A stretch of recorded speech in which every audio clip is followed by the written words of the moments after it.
Salut tout le monde, on se retrouve aujourd'hui sur la chaîne de Custom Rider encore une fois et c'est parti pour une nouvelle vidéo. Du coup la partie 2 après avoir fait la vidange. Donc vous voyez que tout de suite l'huile elle a pas du tout la même couleur qu'avant. Donc c'est parti, on va maintenant attaquer à la suite avant de la redémarrer. C'est-à-dire que du coup la vérification des freins n'est pas à faire parce que ça vient d'être fait. En même temps que la purge. Le filtre à air, je vais pas le faire tout de suite parce que comme la moto part en débridage dans pas longtemps, il y a du coup le débridage qui sera effectué avec le changement des caoutchoucs. Vous voyez là, le nom m'échappe parce qu'ils sont complètement craquelés. Plus un supplément, du coup, le filtre à air dans la foulée. Oui, tant qu'à faire. Au point, on en est. Donc, je vais pas faire le filtre à air tout de suite, ça sert à rien, puisqu'il sera fait au même moment. Je leur ai dit, vas-y, quitte à ce que de toute façon je paye quelqu'un pour me démonter la moto et que de toute façon il faudra démonter la boîte à air, autant qu'il me fasse le filtre à air dans la foulée. Voilà, là, bon, là, effectivement, c'est beaucoup plus simple, ça m'évite de perdre du temps bêtement. Donc, ça va être beaucoup plus rapide que d'habitude, puisque là, il n'y a pas tant de choses à faire que ça. Alors, la vérification principale, c'est de checker que toutes vos vis sont bien serrées, que vos pots d'échappement ne bougent pas, que les platines sont bien serrées. Ici, ça, vous allez le regresser si besoin. Là, ça, on va les regresser, hein, les repose-pieds, c'est très important. On va aussi graisser les leviers, donc on va les démonter pour pouvoir les graisser, checker qu'il y a du jeu nulle part dans la roue, dans toutes les roues, dans les directions, etc. On va tout essayer, et on va démonter ça pour pouvoir dégraisser parce que vous avez beaucoup de merde qui veut se mettre dedans. Je vais aussi dégraisser le couvre-chaîne qu'il va falloir bien nettoyer aussi parce qu'il va être très crade. Très très important de nettoyer ça. Et donc après avoir vérifié que tout est bien fixé, voilà. On va graisser ça. Ça, je vais peut-être le faire en dernier. De toute façon, moi, je fous juste un peu de graisse dedans et c'est tout. Et puis voilà, après que les béquilles sont OK, que tout fonctionne, petit graissage de béquilles au besoin. Voilà, alors on va peut-être mettre un peu de graisse dedans, effectivement, ça peut aider. On voit bien qu'effectivement la moto a roulé sous la pluie, mine de rien. Et puis voilà, globalement, on aura fait à peu près le tour. On va vraiment vérifier que l'ensemble des éléments de sécurité de la moto sont fonctionnels. Donc on peut déjà tester s'il y a du jeu dans la roue ou pas. Voilà. On va tester aussi s'il y a du jeu dans la direction. Enfin, ça, c'est un peu compliqué avec une seule main, mais bref. C'est parti, du coup, je vais commencer à attaquer tout ça. Du coup, j'ai commencé à attaquer. Donc là, je commence à démonter les vis, mais avant ça, il faut sortir le sélecteur. Alors, pensez à faire un petit repère. J'ai fait un petit repère, une petite encoche, pour noter où se trouve mon sélecteur par rapport au trou. Donc là aussi, c'est très important parce que ça permet de ne pas se tromper sur les réglages par la suite en remontant. Et aussi là, comme vous avez plein de vis qui tiennent ce truc, il y en a vraiment trop, c'est chiant. Pensez à les disposer de manière à ne pas vous tromper par la suite au remontage parce que si vous vous gourrez, ça vous l'aurez peut-être un petit peu mauvaise quand même, je pense. C'est pas très très amusant. Alors ça, je vais sûrement le serrer au couple par la suite. La dernière fois, je l'avais serré à la main. Mais bref, c'est beaucoup plus facile de serrer ça au couple quand même. On est sur des petites vis de 8, donc on est sur du 10 Nm vu que ça tient un carter.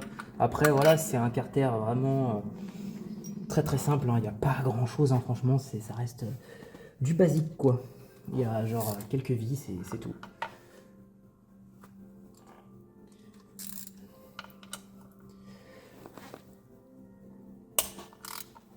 Oh, elle était bien serrée celle-ci quand même.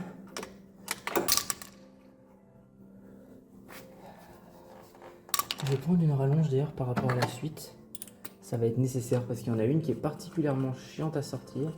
Alors du coup, je dispose les vis au sol, face à la moto. Là, vous ne voyez pas sur le côté de la caméra. Mais je les dispose dans l'ordre exact où je les enlève. Comme ça, au moins, je suis sûr de ne pas me planter.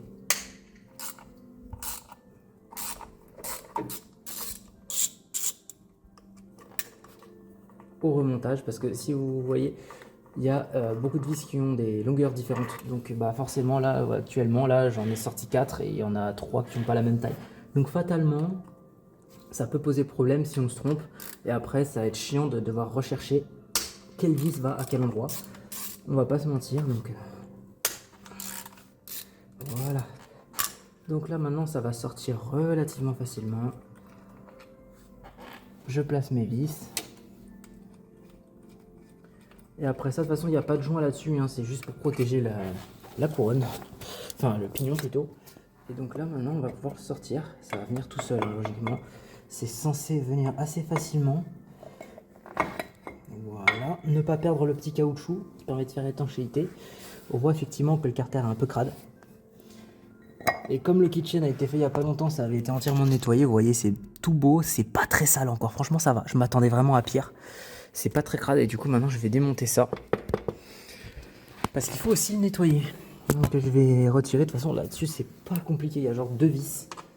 Par contre, on n'est pas sur du 8, là, on est sur du 10. Et ça, faut pas les serrer fort, c'est pareil. C'est au contact, honnêtement.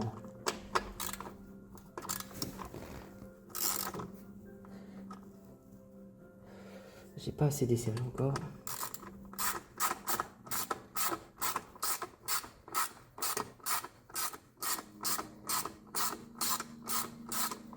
Hop, voilà. Donc ça, je les mets de côté, parce que de toute façon, ces vis-là, je crois qu'elles ont la même taille, donc c'est pas très important.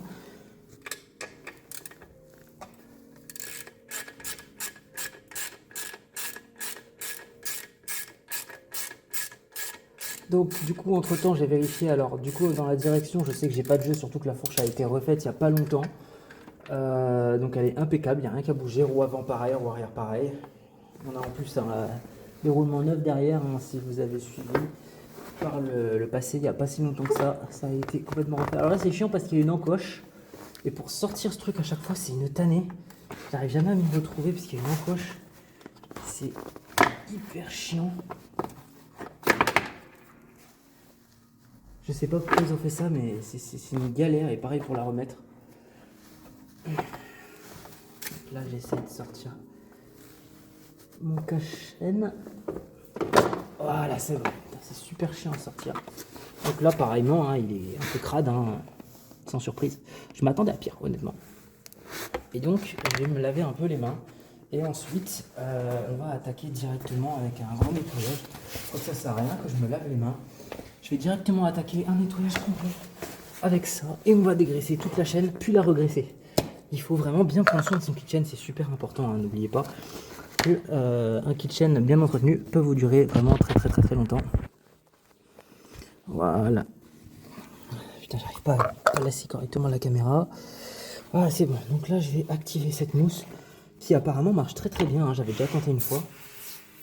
Vous voyez, ça fait un effet tout blanc. Et donc ça devrait me dégraisser. Vraiment, c'est une très bonne mousse dégraissante. Alors d'abord, je vais retirer le gros de la crasse avec un tournevis.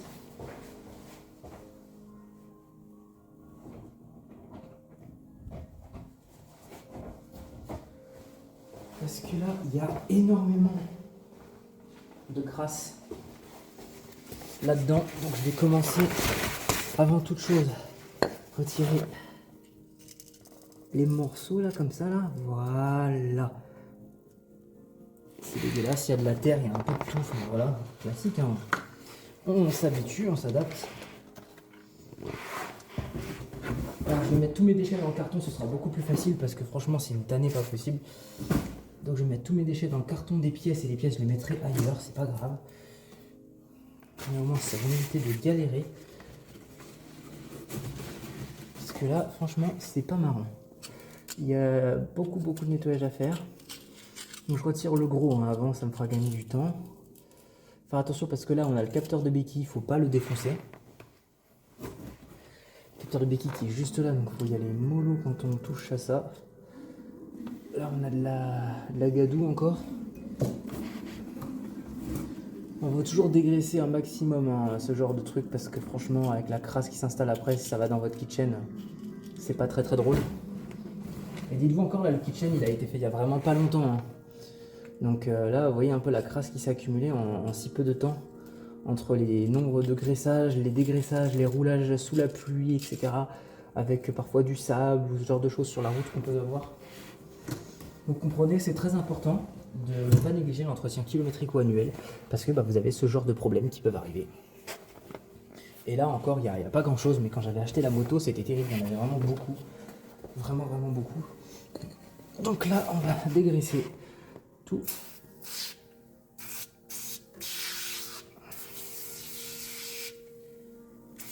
Jusque sur le cadre. On va laisser agir un peu tout ça. De toute façon, dans tous les cas, après la moto, je dois la laver parce qu'elle est crade, parce qu'elle a roulé sous la pluie il n'y a pas longtemps. Voilà. Et on va laver aussi l'intérieur du carter que j'ai failli oublier. Hein. D'ailleurs, ça aurait été bien si j'avais pu nettoyer ça au Karcher, franchement. Ça aurait été beaucoup plus pratique, je pense. En tout cas, ça a une forte odeur, hein, mais on entend que ça travaille. Ça fait du bruit. Ça fait vraiment de la mousse, c'est marrant comment c'est fait. Et bref, du coup, pendant que ça agit, je vais nettoyer, enfin, je vais graisser un peu mes repose-pieds. Hein. Je vais pas vous filmer ça, c'est vraiment pas incroyable, il n'y a vraiment rien de particulier à voir là-dessus. Je vais me nettoyer un peu les mains avant, histoire d'avoir les mains quand même un minimum propres. Ça évitera que je salisse trop non plus la moto. Si je mets de la graisse partout, ça va pas être drôle non plus à nettoyer. Et puis voilà, on se retrouve juste après. Du coup, j'ai commencé à attaquer. Donc là, je commence à démonter les vis, mais avant ça, il faut sortir le sélecteur. Alors, pensez à faire un petit repère. J'ai fait un petit repère, une petite encoche, pour noter où se trouve mon sélecteur par rapport au trou. Donc là aussi, c'est très important. Du coup, maintenant que c'est fait et que c'est en train de travailler toujours, je vais dégraisser entièrement ma chaîne avec du WD-40. Je fais toujours ça comme ça. Il y a des produits dégraissants, il y en a qui préfèrent le WD-40. Moi, personnellement, j'utilise toujours du WD-40. Donc voilà. J'en mets un peu partout sur la chaîne.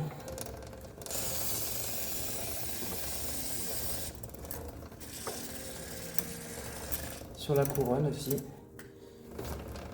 Je fais un peu tourner.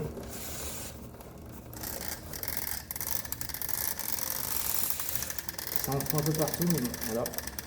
Ce qui est bien, c'est qu'après ça va travailler. Et ensuite, ce que je fais, c'est que je vais venir nettoyer la chaîne. Alors faites très attention à une chose très très importante qui a coûté un doigt à plusieurs personnes quand vous nettoyez votre chaîne.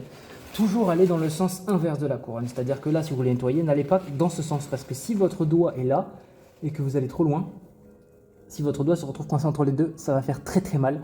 Et c'est pour ça aussi que j'évite de mettre mes mains pour un graissage ou un dégraissage éventuel lorsque lorsque le moteur est en route. J'ai tendance à graisser le moteur en route parce que ça, comme la roue tourne, ça se graisse plutôt bien de manière uniforme. Et après, je laisse tourner quand c'est à chaud. C'est ma manière de faire. Et il y en a qui font comme ça en mettant leur doigt pendant que ça tourne et quand votre moteur tourne, si votre doigt passe là-dedans, croyez-moi, il y a tellement de force dans le moteur, plus la solidité de votre kitchen, vous perdez un doigt sur le coup. Et même si vous le faites à l'arrêt, le simple fait de faire crac comme ça va vous faire très très mal, croyez-moi. Donc allez toujours dans l'autre sens. Moi ce que je fais, c'est que je vais toujours dans ce sens-là, du coup. Au moins là, il n'y a pas de risque possible techniquement. Voilà. Je nettoie bien la chaîne, hein, complètement. Et pareil pour la couronne, un bon petit coup dessus, ça lui fera le plus grand bien. Des deux côtés, en faisant attention évidemment, hein. C'est très très dangereux quand même de faire ça. Mais pas le choix. Il faut le faire quand même, c'est très très important pour la santé de votre moto. Et avec une moto bien entretenue comme ça, vous pourrez prendre la route tous les jours comme moi, sous tous les temps. Et vous ne serez pas emmerdé du tout. Voilà, donc là on voit qu'effectivement le papier il noircit bien, ça fait son effet comme nettoyage. Et ce qui est bien avec le WD-40, c'est que ça ne va pas assécher les joints. Donc ça ne va pas abîmer vos petits joints toriques qui sont à l'intérieur, contrairement à certains produits. Et c'est pour ça que je ne vous recommande pas de le faire avec du nettoyant frein. Parce que le nettoyant frein, ça a plus tendance à assécher les joints et à abîmer votre kitchen. Donc voilà, c'est parti. Donc maintenant qu'on en est là, on va pouvoir attaquer le dégraissage des pièces qui sont là-bas. Allez, c'est parti, let's go. Je vais vraiment utiliser beaucoup de papier aujourd'hui. Mais c'est pas grave, c'est là pour ça.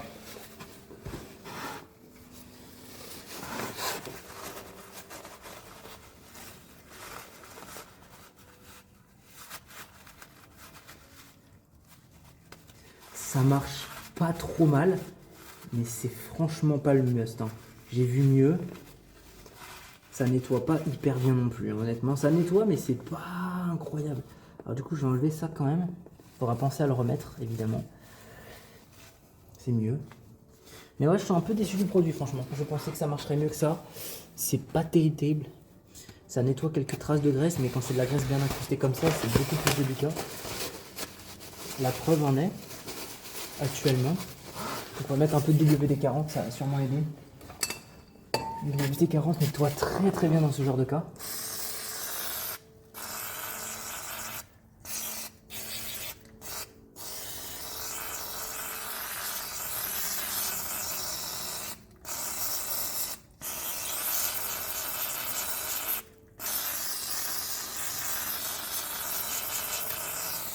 Donc là on arrive à avoir des pièces plutôt pas mal.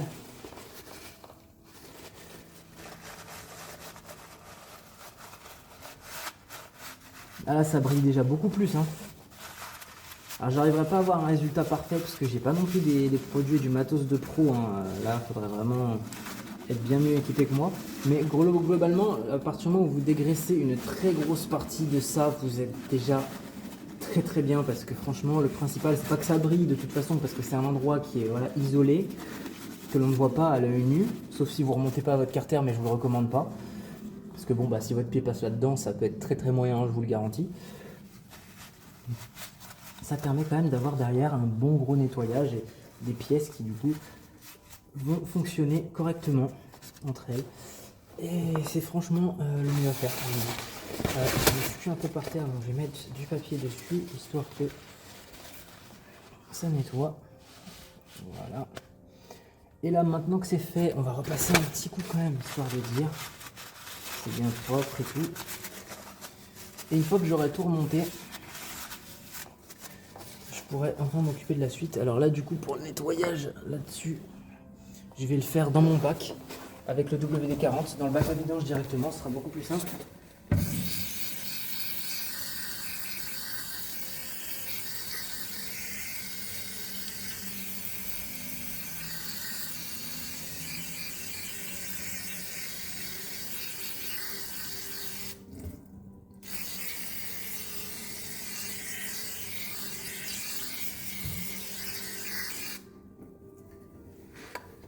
Vous imaginez même pas la couleur de ce qui sort du carter là.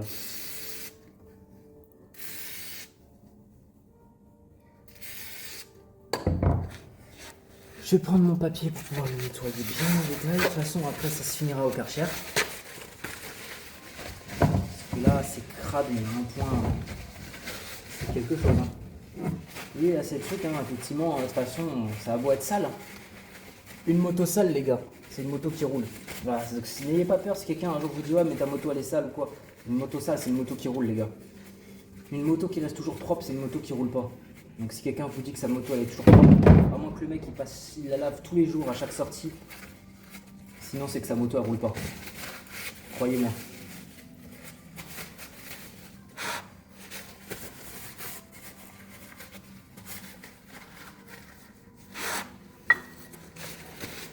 Donc j'essaie de passer un petit coup de chiffon quand même à l'intérieur, histoire de dégrosser un maximum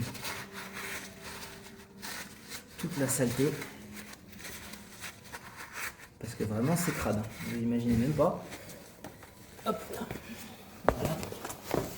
C'est un très gros chantier quand même, hein, ce genre de truc à chaque fois. On dirait pas, mais ça peut paraître bête, mais un entretien annuel ou kilométrique, ça prend forcément beaucoup de temps parce qu'on est toujours obligé de faire ce genre de truc. Alors si c'est un entretien annuel parce que vous roulez pas beaucoup comme avec ma 125, honnêtement à chaque fois, il y a très peu de graisse du coup qui a volé dedans. Parce que la moto, la 125, elle fait entre 2 à 3 000 km par an grand maximum. Donc comme elle roule très peu, au final, il n'y a pas besoin de faire beaucoup de nettoyage dessus à chaque fois. C'est plutôt tranquille. Il faut aussi que je nettoie cette pièce-là. Que je dois remettre en place, qui est la butée de sélecteur. La pièce, elle change de couleur carrément. Voilà. Donc maintenant, on va le remettre. De toute façon, la moto sera lavée au Karcher aujourd'hui.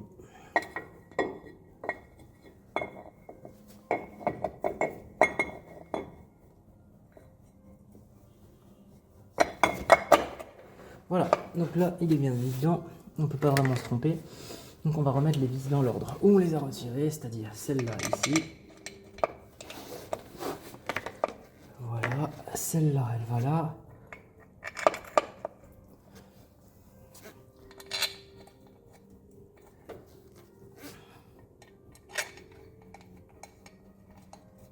Et ces deux-là ont la même taille.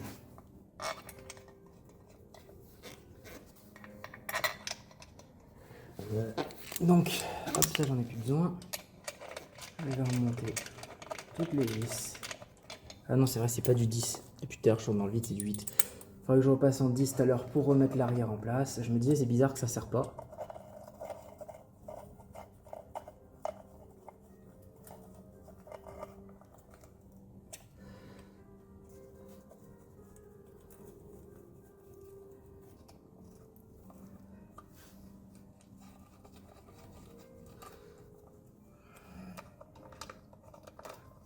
Ça prend du temps, c'est très long à faire, c'est très chiant à faire. Mais croyez-moi, votre moto vous remerciera si vous faites ça de manière régulière. Il n'y a pas besoin que ce soit tout le temps, hein. De toute façon, je le fais tous les 10 000 km, donc c'est-à-dire toutes les 2 vidanges, parce que cette moto, je la vidange tous les 5 000 km, comme la préconisation le veut. Donc maintenant, je vais sortir ma clé dynamométrique. Cette fois-ci, la petite. Et on va serrer ça, donc je la règle.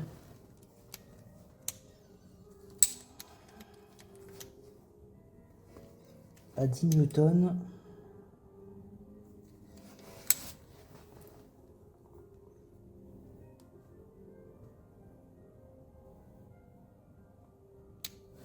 Voilà.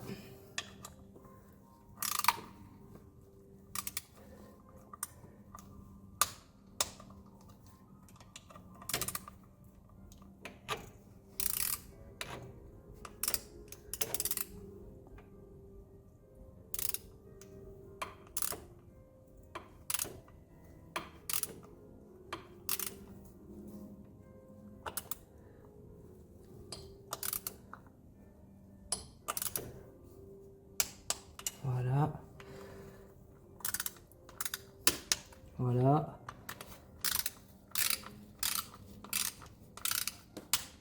Hop.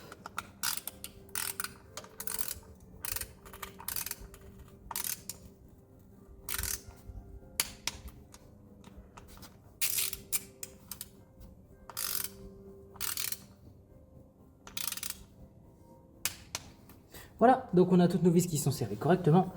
Maintenant, il n'y a plus qu'à remettre le sélecteur en faisant bien attention que la petite encoche que j'ai mis se retrouve bien au bon endroit. S'il faut le ressortir pour le régler, il ne faut pas hésiter, il ne faut pas le laisser sur un mauvais réglage. Donc là, je suis pile au centre, c'est excellent. Donc j'ai plus qu'à remettre ma vis de sélecteur.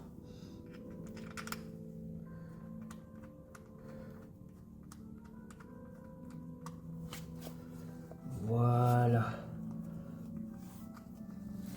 Et là, je vais essayer de la serrer à 10 newtons. Je sais pas à combien il faut la serrer. Celle-là, par contre, c'est une vis de 10. Je sais pas du tout à combien il faut la serrer. Celle-ci, par contre, c'est vrai que c'est un peu embêtant. Mais un sélecteur, vaut mieux le serrer quand même assez fort. Parce que mine de rien...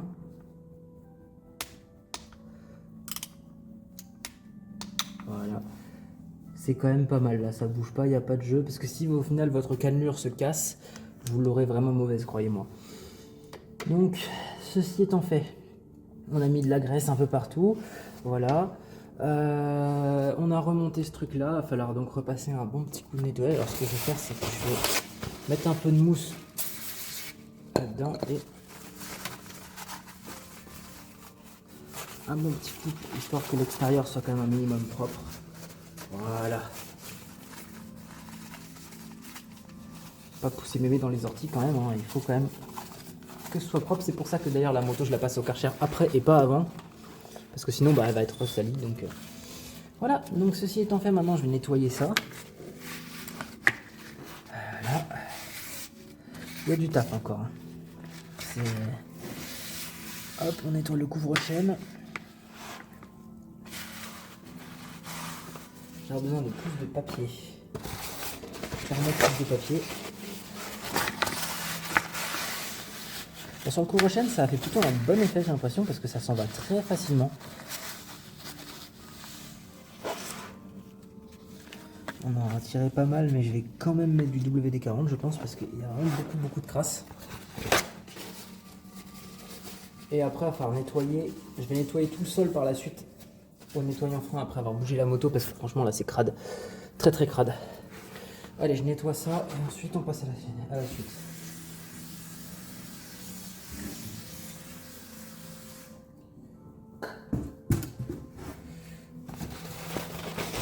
Un beau petit coup de nettoyage sur le couvre-chaîne, ça fait pas de mal.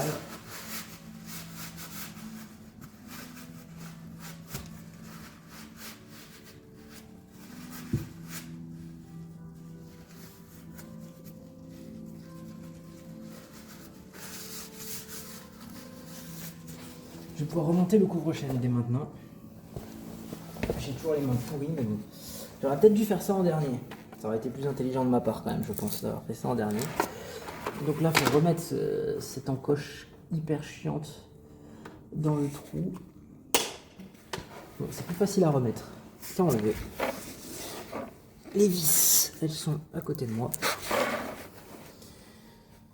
Et donc là, avec ces U10, je vais peut-être les serrer au couple quand même. C'est quand même toujours très intéressant de faire ça. Voilà. Alors on va d'abord commencer par remettre ça en place. Je graisserai la chaîne à la toute fin. Parce que bah évidemment la moto je dois la laver après à part ça au Karcher. Donc je la graisserai en la passant au Karcher. Ce sera beaucoup plus logique. Comme ça, une fois qu'elle sera propre, ce sera déjà ça de fait.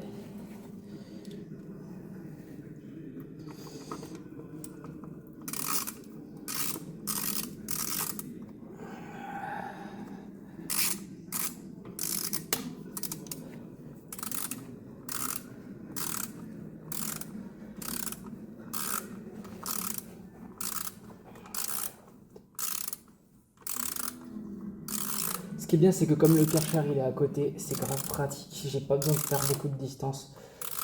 Ça m'évite d'avoir à regresser la chaîne pour y aller. Vu que de toute façon il reste du WD-40, ça lubrifiera juste le temps d'y aller. Voilà. Maintenant je m'occupe de l'arrière.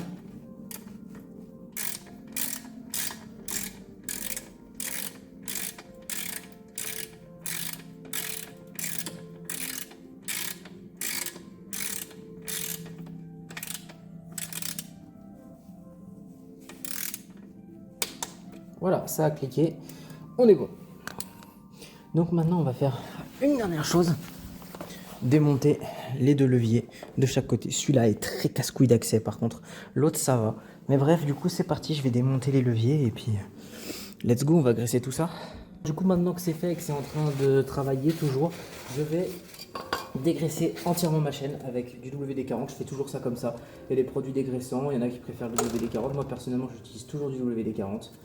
Donc voilà. J'en mets un peu partout. Donc c'est parti, on va attaquer maintenant la suite. Donc je vais démonter ça, tout simplement. Avec une petite clé de 10 pour le contre-écrou.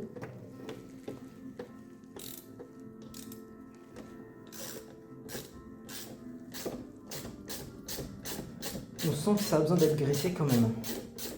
C'est assez sec. Voilà, l'écrou est tombé. Il ne reste plus qu'à sortir la vis.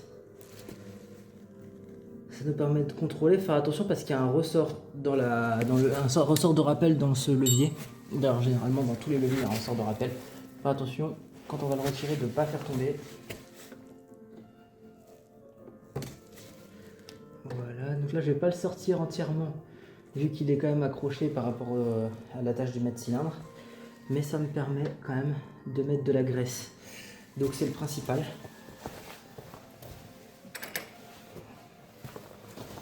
Alors je vais prendre un petit tournevis et je vais aller poser de la graisse un peu partout. À l'intérieur. Pas trop non plus, pas besoin d'en mettre 4 tonnes, j'en ai beaucoup trop mis.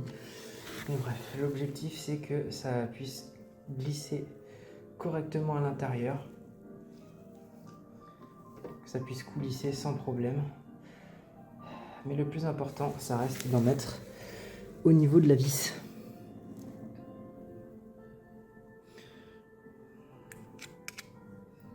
C'est très important.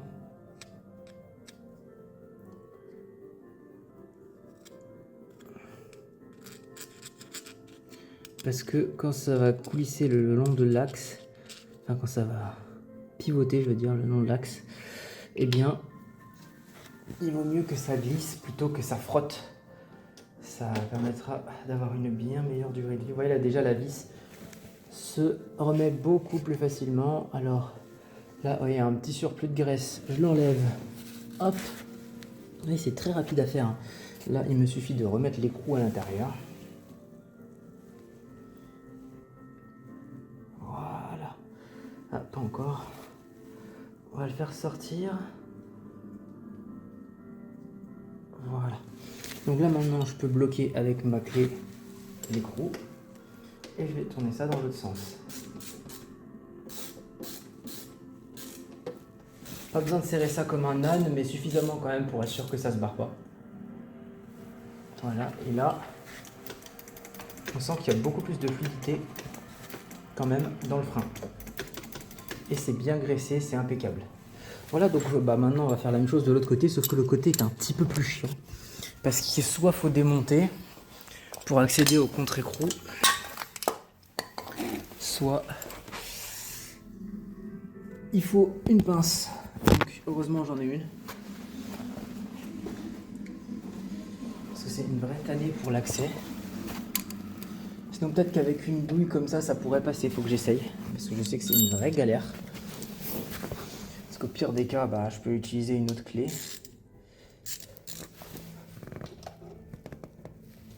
En plus c'est même pas du...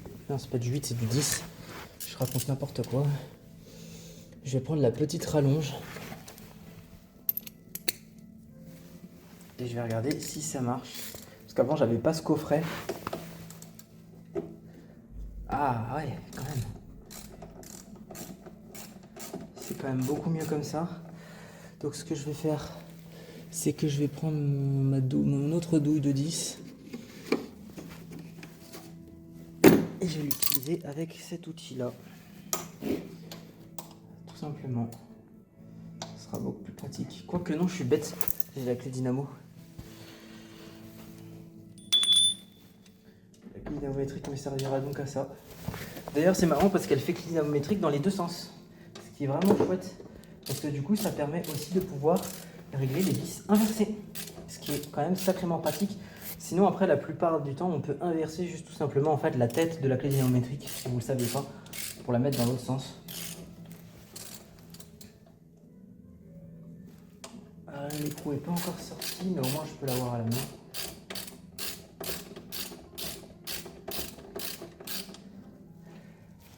Voilà. Et je besoin encore de desserrer.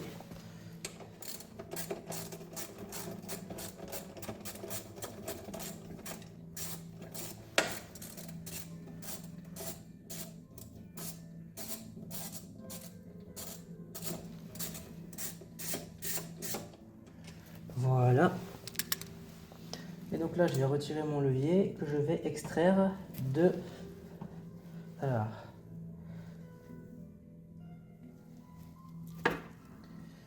Je vais tourner mon guidon pour ça parce que je vais le sortir parce que ce levier là il commence à être fatigué, donc je vais le remplacer. Voilà, je vais le changer par un autre levier. Je sais plus où je l'ai mis, je vous reprends dès que je l'ai retrouvé, je l'ai dû le poser pas loin. Donc c'est parti. Ça y est, je l'ai retrouvé, le nouveau levier il est juste là. Donc là ce que je vais faire c'est que je vais le graisser.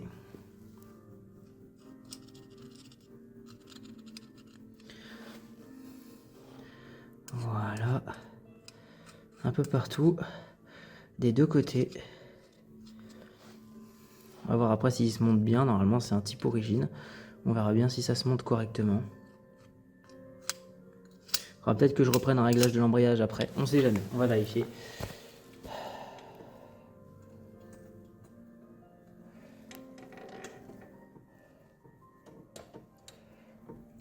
Ça a l'air de bien se monter. Ah oui c'est vrai, j'avais oublié, il y a le capteur d'embrayage qu'il faut remettre en place. Je l'avais oublié. Juste derrière, il y a une petite tige, il faut faire très attention. C'est le capteur d'embrayage en fait qui détecte la position de votre embrayage. C'est super super important. Voilà, je trempe ma vis dans la graisse. Et maintenant, je vais la remettre dedans.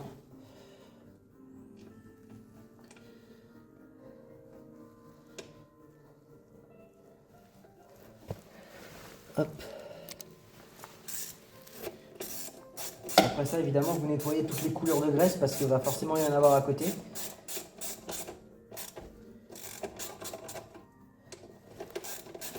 Alors là, ça commence à ressortir par en dessous. Donc je vais pouvoir commencer à mettre l'écrou.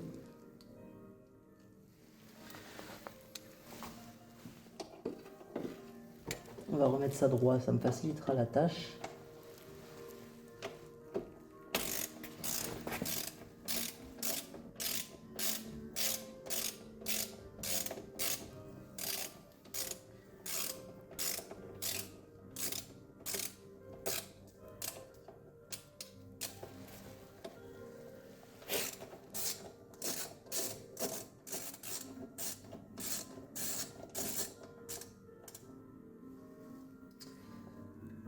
l'écrou a l'air d'avoir un petit peu de mal. Je pense qu'il faut malheureusement que je l'approche à la main dans un premier temps. Ça va être très très chiant ça. Faut l'approcher à la main. Et ensuite seulement on peut mettre la clé. Ouais voilà. Voilà, là comme ça c'est mieux.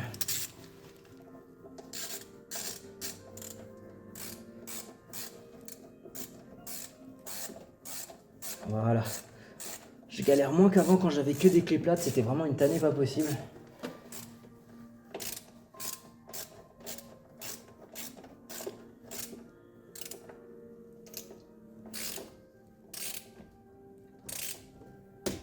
Voilà. Et donc là, on a un levier d'embrayage qui bouge beaucoup moins. C'est parfait. Il est beaucoup plus agréable que l'ancien, il n'y a pas à dire. Il y a un petit peu de jeu, donc c'est parfait. Il faut toujours qu'il y ait un petit peu de jeu dans le levier. Pareil, peu importe que ce soit. Ça a coupé, je disais donc. Vous devez toujours avoir un peu de jeu, vous voyez, dans votre levier. Pour la simple et bonne raison, du coup il est beaucoup plus agréable, mais par contre, ce putain de levier tape dans mon plein phare. C'est pas une dinguerie ça, juste 2 secondes. Je vais débrayer, ça tape dans le plein phare, putain. C'est pas grave, faut juste que je règle ça. Je le remonte un petit peu et puis c'est tout. Oh bah voilà. Bah d'ailleurs, faut que je le refixe, tiens, c'est bizarre qu'il bouge comme ça ce truc-là. Voilà, ça sert aussi à ça, le contrôle annuel, voilà. Et kilométrique, ça sert à vérifier ce genre de truc, par exemple. Ça qui est pas censé bouger. Je vais m'en occuper tout de suite. Les gars, je me retrouve à redémonter mon levier parce que j'ai fait une erreur. J'ai fait une erreur de con. C'est qu'en fait, j'ai oublié de graisser mon câble d'embrayage. Un câble d'embrayage, ça se graisse, c'est très important. J'ai complètement zappé de le faire. Donc bah, je vais m'en occuper maintenant, quoi. Donc pour ça, il faut aligner tout ça, là. Voilà, on sort le câble. On sort complètement le câble.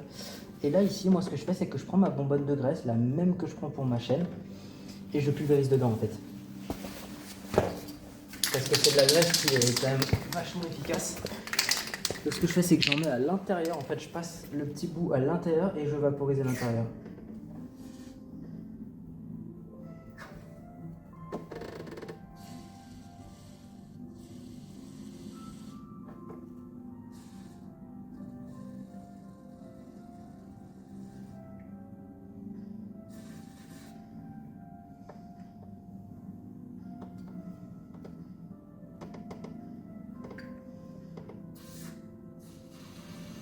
On voit qu'il y a pas mal de crasse quand même dedans.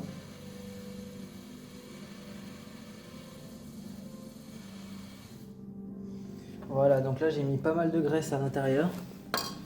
Ça devrait être plutôt efficace parce que bah faut pas négliger ça parce qu'un câble d'embrayage pas graissé, c'est un câble d'embrayage qui peut casser. Et je peux vous garantir qu'un câble d'embrayage qui vous éclate à la tronche, c'est pas drôle du tout. Surtout quand ça vous arrive en plein Paris. Genre je sais de quoi je parle. Le câble d'embrayage, il n'avait jamais été entretenu, je pense, ou alors il était trop vieux, je sais pas, mais il m'a claqué dans la tronche en plein Paris pendant la carabalade, la première carabalade que j'ai fait. L'année dernière, malheureusement, j'ai pas pu y aller, mais la première année où j'ai voulu y aller avec cette moto, et bah j'ai pas pu à cause de ça. Voilà, parce que bah, le câble d'embrayage a pété dès le début de la balade et du coup bah, je me suis fait couillonner, j'étais obligé d'appeler une dépanneuse. L'assurance à gérer, merci à la mutuelle des motards d'ailleurs, gros big up à vous si vous passez par là. Parce que bah, ils ont tout géré de A à Z comme des chefs, hein. Franchement, j'ai pu rentrer chez moi très vite, j'ai pu récupérer ma moto très très vite aussi. Ils m'ont trouvé un garage très vite. Par contre, le garage, ils se sont bien touché le cul, ils m'ont fait 200 € pour le câble d'embrayage. Mais malheureusement, ils savent que quand tu es dans une situation comme ça, t'as pas trop le choix. Tu es obligé de prendre ce qui vient, parce que bah, t'as pas d'autre solution, donc ils te font payer le tarot. Et pour éviter ce genre de situation, 200 € pour un vieux câble d'embrayage qui coûte 63 € pièce, constructeur, hein. Et bah c'est pour ça qu'il faut anticiper ce genre de choses. Alors malheureusement, quand ça m'est arrivé, j'avais acheté la moto depuis pas longtemps, donc j'avais pas encore fait cet entretien dessus, mais comme quoi ça joue, hein, c'est une très très grosse importance. Et bah, ça peut avoir des conséquences, effectivement, comme vous pouvez le constater. Je me suis retrouvé en plein Paris, à côté de l'Accor Arena, là dans le tunnel, bloqué. Câble d'embrayage pété en deux. Vraiment juste là, hein. Bah, il a éclaté comme ça, plus de câble d'embrayage. Voilà, donc pensez à le faire, c'est bien, c'est mieux, hein, je préfère, vaut mieux quand même avoir un câble d'embrayage, prendre son temps, quitte à redémonter si on oublie, comme là, plutôt que de se retrouver avec un câble pété dans une situation très délicate.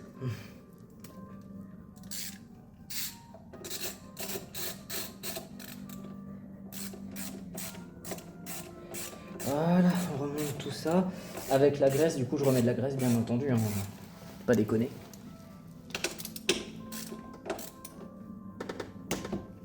Voilà, et là maintenant, c'est fait. Donc là, actuellement, voilà, je vais peut-être quand même régler un petit peu ma garde d'embrayage de l'autre côté. C'est pas assez en termes de jeu. Je vais régler vite fait mon embrayage de l'autre côté. Alors pour ça, il faut 2 clés plates, hein, c'est pas très compliqué, et vous jouez là-dessus. Voilà, en sachant qu'ici, il vaut mieux que votre réglage soit le plus court possible. Donc je vais reprendre mon réglage ici. Et sur ce, voilà, on a terminé globalement. Là, il faut juste passer un bon coup de nettoyant parce que j'en ai foutu plein sur le pneu aussi, c'est pas ouf. Ranger tous les outils, passer un bon coup de nettoyage et après je vais laver la moto. Voilà les amis, on se retrouve pour cette fin de vidéo. Après un premier essai, l'embrayage est super agréable au test du coup depuis que je l'ai réglé. Je viens de la laver, elle est toute propre, hein, ça brille. Oh là là, c'est magnifique, regardez-moi ça. Regardez-moi cette beauté. Elle est magnifique cette moto quand même. Et du coup, la vidange c'est bon, c'est fait, tout est fait nickel. Donc là, il n'y a plus qu'à la laisser sécher un peu, la redémarrer, regraisser la chaîne. Et en rentrant, comme l'huile sera bien chaude parce que je vais faire un bon petit détour pour la faire chauffer un peu, je referai un bon appoint d'huile si nécessaire. Voilà, donc là on a fini avec cette partie 2 du coup, après la vidange. On a fait donc l'entretien kilométrique. Et puis voilà, c'est à peu près tout. Sur ce, j'espère que vous avez apprécié la vidéo, que ça vous a été utile. Voilà, n'oubliez pas de bien faire vos entretiens, c'est très important, hein, votre moto vous remerciera. Voilà, c'est comme ça que cette moto qui roule énormément est en aussi bon état. Et donc sur ce, j'espère que vous allez apprécier. Je vous laisse vous abonner à la chaîne si vous voulez plus de vidéos, évidemment. Et sur ce, je vous dis à une prochaine. Allez, ciao!